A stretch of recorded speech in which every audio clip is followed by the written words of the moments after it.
Halo, Assalamualaikum warahmatullahi wabarakatuh. Gimana kabar kalian semuanya? Semoga dalam keadaan sehat. 2 minggu kemarin kita tidak bisa melakukan perkuliahan ya, karena dalam minggu kemarin yang pertama saya ada ujian kalau nggak salah ya dengan kakak kelas kalian. Saya belum sempat mempersiapkan videonya. Kemudian yang kemarin itu videonya sempat error, jadi ini saya ulangi lagi. Nah, sebelum saya ini ya, kita mau bahas istilah dalam grab. Nah, sebelum saya masuk ke dalam bab baru, yaitu adalah istilah dalam grab, saya akan menjawab pertanyaan yang kemarin itu sempat di WhatsApp-kan ke saya. Cuman saya belum sempat untuk buka bukunya. Rempong ya, punya baby. Maaf ya.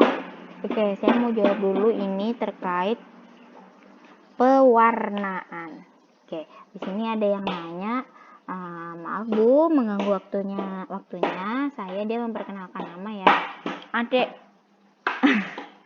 anak saya berisik. Oke.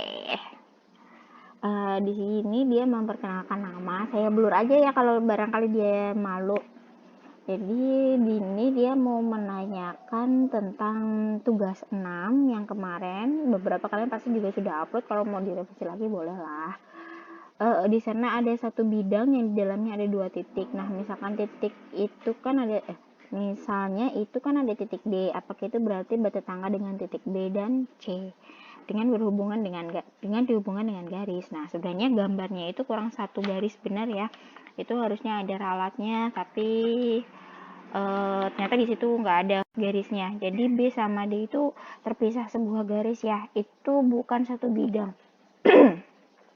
Jadi B dan D itu adalah bidang yang berbeda ya, bukan terletak dalam satu bidang.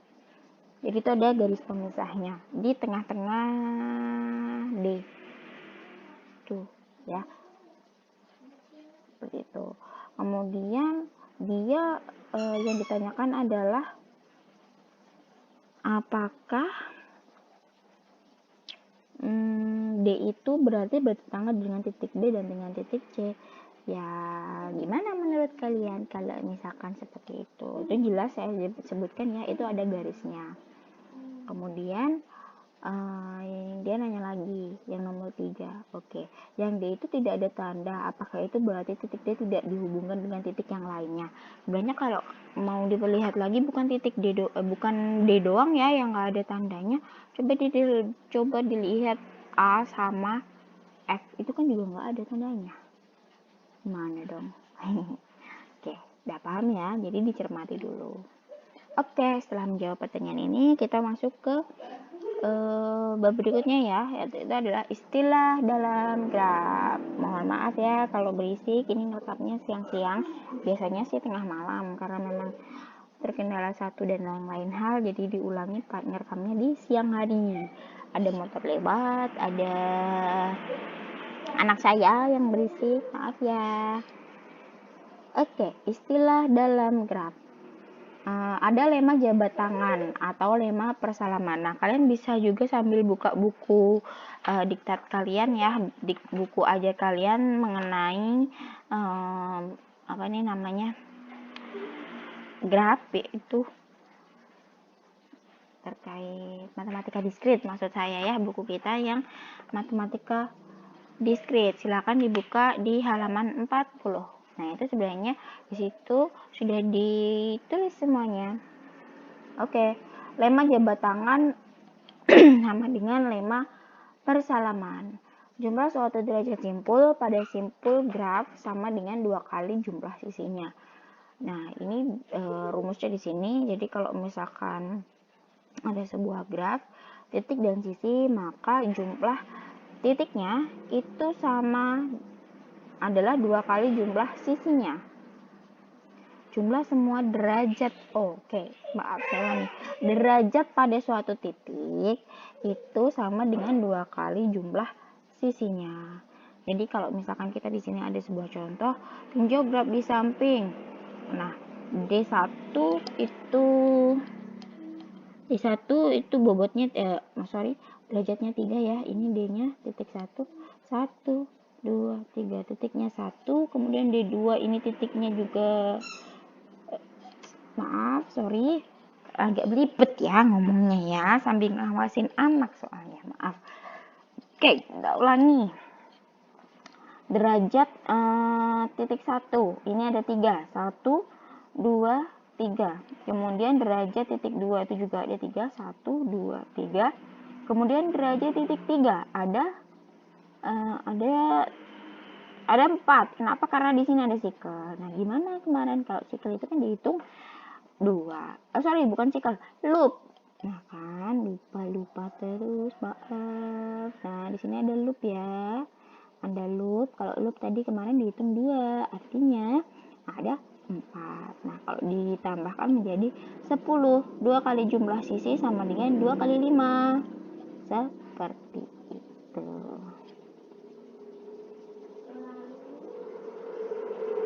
2 kali jumlah sisi. Nih, sisinya tadi ada berapa? 1, 2, 3, 4, 5. Jadi 2 dikali 5, sisinya ada 10. Seperti itu. Kemudian kita melanjut ke matriks berhubungan langsung atau adjacent matrix sama dengan matriks ikatan.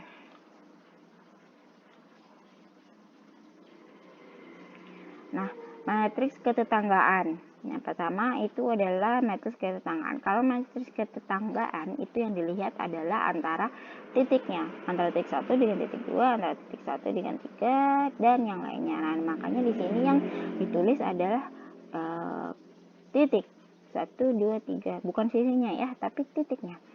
1 sama 1. 1 tetangga dengan 1 nggak ada loopnya, makanya 0. Kemudian 1 bertetangga dengan 2. Yes, kita tulis 1. Nah, kalau setiap ada bertetangga, dia kita tulis 1. Kalau tidak bertetangga, kita tulis 0. Nah, ini matriks keterkaitan atau incidence matrix atau matriks kehadiran. Nah, kalau matriks bersisian ini, bersisian ya, atau insidensi matrix, bukan insiden ya, kalau insiden kejadian. Insidensi matrix. Nah, yang dipakai itu adalah keterkaitan tentang titik dan sisi. Makanya di sini ada titik dan di sini ada sisi. 1 dengan E1 dia terhubung ada. Jadi ada keterkaitannya, bersisian. Kemudian dengan E2 juga bersisian. E3 di sini 1 dengan E3 tidak bersisian, makanya kita tulis 0.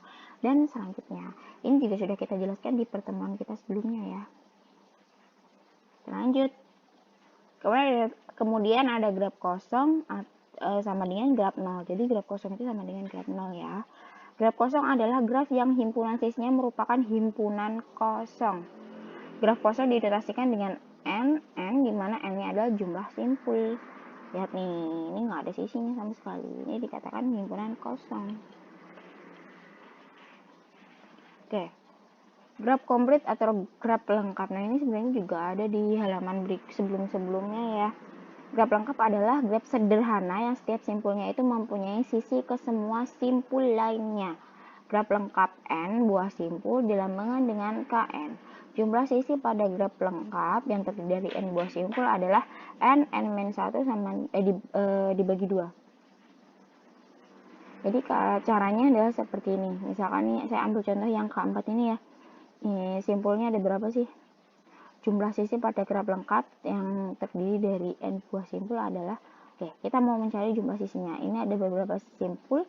Simpulnya ada 4, berarti 4 min 1 dibagi 2. 4 min 1 3, 4 kali 3 12 dibagi 2 4 ya, berarti benar sisinya ada 4. Begitu juga dengan yang kelima ini, seperti itu gitu ya. Oke, paham? Kita lanjutkan. Graf teratur atau sama dengan graf yang setiap titiknya atau simpulnya itu berderajat sama. Jadi kalau misalkan ada sebuah graf semua derajatnya pada titik itu sama, itu dikatakan graf teratur. Graf teratur berderajat R jika setiap titiknya berderajat R.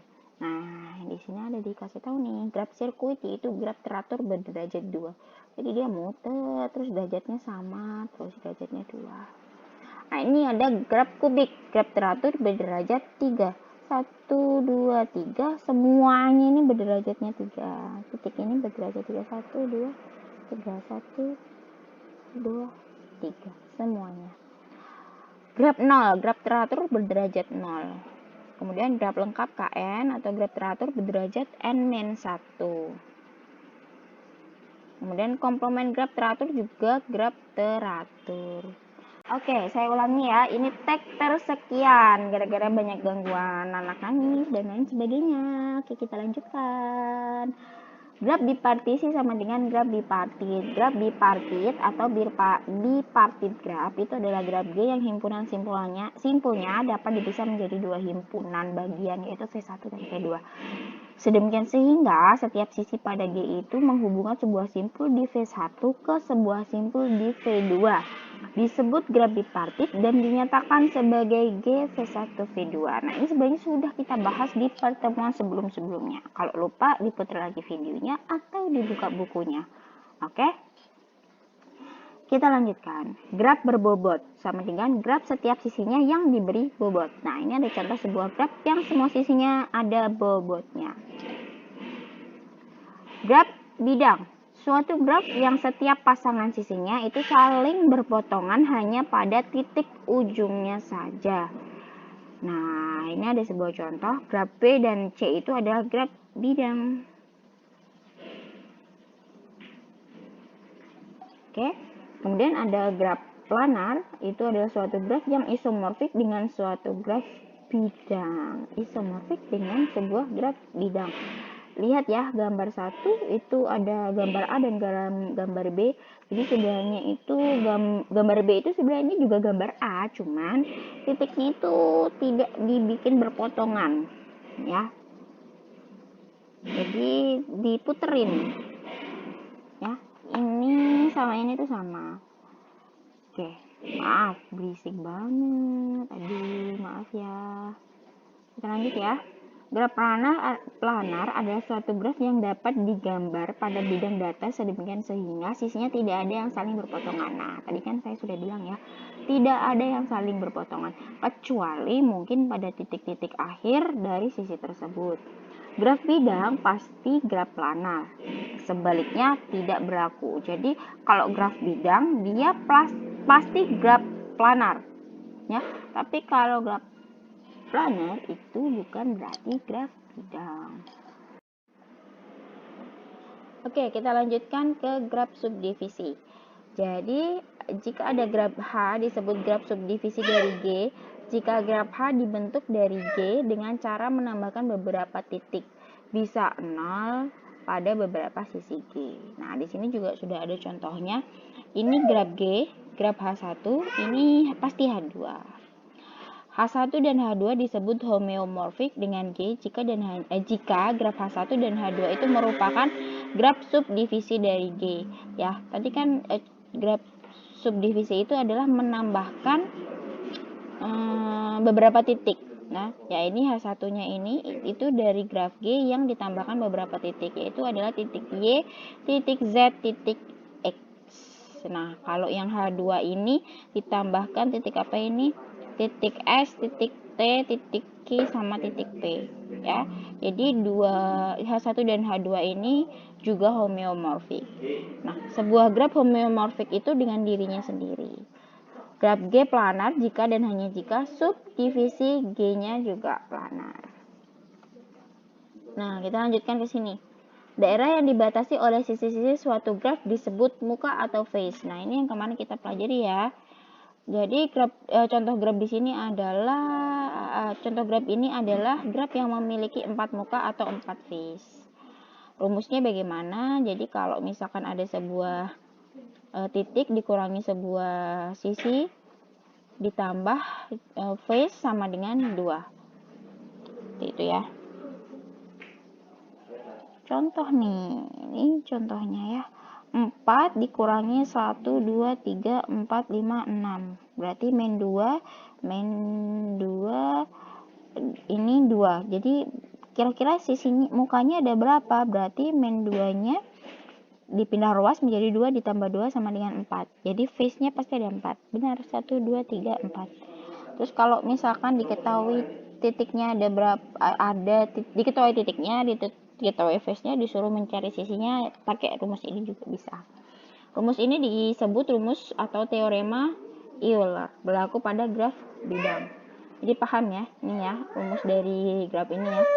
Jadi kalau misalkan diketahui sebuah titik, diketahui sebuah sisi, disuruh nyari suruh mencari sebuah face-nya, bisa menggunakan rumus tersebut.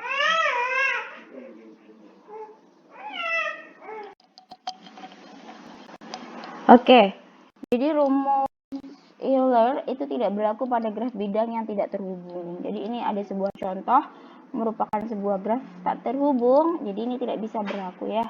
Kalau misalkan titiknya 3, sisinya ada 1, face-nya ada berapa? Face-nya ya ada 1. Jadi nggak mungkin ya ini pakai rumus yang sebelumnya. Itu tidak mungkin. Ada graf Petersen. Nah, ini ada sebuah graf nih, graf Petersen. Graf Petersen adalah graf yang memiliki 10 simpul, 15 rusuk, dan setiap simpulnya berderajat 3 dengan 5 sikel di luar dan 5 sikel di dalam yang dihubungkan dengan 5 rusuk. Jadi awal mula graf sikel ini adalah siapa sih namanya, Petersen kalau nggak salah ya, ilmuwan ini, yaitu menyangkal sebuah teorema. Jadi, nah ini di sini juga dijelaskan. Graf Petersen itu merupakan salah satu graf istimewa yang terkenal karena menjadi bukti penyangkal beberapa konjektur dalam sebuah graf. Graf ini dinamai atas matematikawan Denmark yaitu Julius Petersen ketika dia mengkonstruksi graf ini sebagai sebuah contoh graf kubik tanpa jembatan yang tidak memiliki 3 pewarnaan sisi. Jadi awal mulanya seperti itu. Jadi kalau ada graf yang bentuknya seperti ini, gambarnya seperti ini merupakan graf Petersen. Kemudian ada graf terhubung, lawannya adalah graf terputus. Iya ya, kalau terhubung pasti lawannya terputus ya, jelas. Oke, kita masuk. Teorema pertamanya itu adalah graf G. Kalau misal kita punya graf G, itu dikatakan terputus kalau jika dan hanya jika himpunan titik V-nya itu dapat disekat jadi 2 himpunan saling menyisihkan pada tak kosong X dan Y, sedemikian hingga tidak ada sisi yang satu titik ujungnya anggota X dan titik ujungnya yang lain anggota Y. Jadi kayak terpisah gitu ya. Jadi nggak ada yang satu sisi itu yang ujungnya di X, ujungnya di Y, itu nggak ada. Kemudian teorema 2, jika suatu graf mempunyai tepat 2 titik berderajat ganjil, maka ada lintasan yang melalui kedua titik tersebut. Ya, jadi kalau misalkan ada 2 titik, satunya itu ada 2 titik berderajat ganjil, artinya sisinya 1, itu pasti ada lintasan yang melalui 2 titik tersebut. Ini jelas. Kemudian penghapusan sisi dan titik graf. Jika S suatu sisi pada graf, kemudian G dikurangi E adalah graf bagian G, maka diperoleh dengan menghapus sisi dari G. Nah, yang ini menghapus sisi, yang ini menghapus titik. Jika V suatu titik pada graf G, maka G min V adalah graf bagian G yang diperoleh dengan menghapus V atau menghapus titik ya, dan semua sisi yang mencakup V sebagai suatu titik ujungnya. Nah, ini ada contohnya nanti. Oke, kalau ini penghapusan titik, sisi dan titik. Kalau yang ini himpunan pemutus dan himpunan pemisah. Misalkan ada sebuah graf adalah graf terhubung. Himpunan E1 yang merupakan himpunan bagian E disebut himpunan pemutus graf G jika dan hanya jika bagian G1 yaitu V, E-nya dikurangi E1 merupakan graf terputus atau tak terhubung. Kemudian yang himpunan terputus yang tidak mempunyai himpunan bagian yang merupakan himpunan pemutus itu disebut himpunan pemisah. Ini ada contohnya. Kalau kalian bingung, bisa sambil buka bukunya ya. Sambil buka bukunya sambil didengerin. Jadi himpunan pemutus itu adalah himpunan sisi-sisi graf G yang dapat dihapus sehingga G menjadi graf terputus. Oke, ini ada sebuah contoh, sebuah graf G. Nah, E1 itu bukan himpunan pemisah sebab ada himpunan bagian E1 yaitu E3 yang juga merupakan himpunan pemutus. Jadi E1 ini sebenarnya subset E3. Jadi E1 di sini merupakan bagian dari E3. Jadi ini bukan merupakan bagian dari graf pemutus. Kemudian bagaimana dengan E2? Nah, E2 itu himpunan pemutus. Kenapa? Karena graf terputus diperoleh dengan cara menghapus semua sisi yang ada pada himpunan E2. Nah, ini himpunan E2-nya kan ada E3. E3 ini dihapus, kemudian E6 dihapus, E7-nya juga dihapus, dan E8-nya dihapus. Nah, ketika menghapus himpunan yang ada di E2 ini diperoleh menjadi graf baru. Nah, ini grafnya. Jadi bisa dikatakan ini merupakan graf terputus. Oke. Selanjutnya, jika himpunan pemisah hanya memiliki satu sisi, maka sisi ini disebut jembatan. Nah, kalau dari contohnya ini kan ini ada satu sisi ya. Ada sebuah graf pemisah, kemudian ada satu sisi. Makanya ini dikatakan jembatan. Ya, sisi E yaitu adalah menghubungkan dari V dan B. Gitu.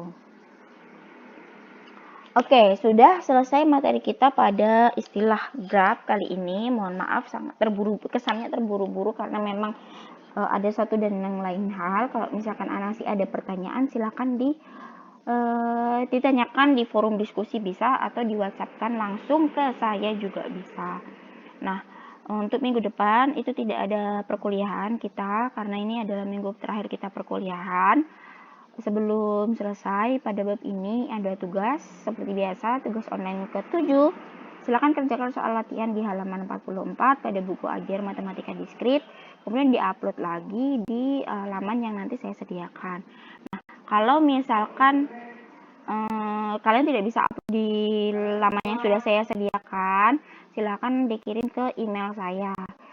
Jangan dikirim ke WhatsApp saya ya. Oke, sudah jelas? Ya, nah, setelah ini saya akan menjelaskan terkait pohon, graf pohon. Nah, graf pohon ini terakhir bab yang akan kita pelajari, karena di situ kita akan belajar terkait pohon. Nanti dilihat aja sendiri ya. Nah, pohon ini ada algoritma Kruskal sama algoritma Prim. Mungkin kalian sudah sempat lihat di materi sebelumnya, ada kaitannya dengan algoritma Dijkstra. Nah, sebenarnya graf ini seringkali dipakai sebagai penelitian, dipakai sebagai skripsi untuk teman-teman yang pendidikan yang matematika murni. Kalau pendidikan matematika mau pakai metode ini bisa nggak, Bu? Sebenarnya bisa-bisa aja sih. Contoh ya, salah satu judul skripsi yang berkaitan dengan graf itu misalkan adalah penerapan algoritma Prim dan Kruskal pada jaringan distribusi air PDAM di suatu daerah atau di suatu kota. Gimana maksudnya? Nah, nanti setelah video ini silahkan dilihat, dipelajari lagi tentang algoritma Prim dan algoritma Kruskal. Bagaimana algoritma Prim dan algoritma Kruskal itu bisa bisa menerapkan jaringan distribusi air pada PDAM. Air bisa, listrik bisa, atau yang lainnya. Oke, terima kasih sampai di sini. Sampai ketemu di video selanjutnya ya. Saya akhiri. Wassalamualaikum warahmatullahi wabarakatuh.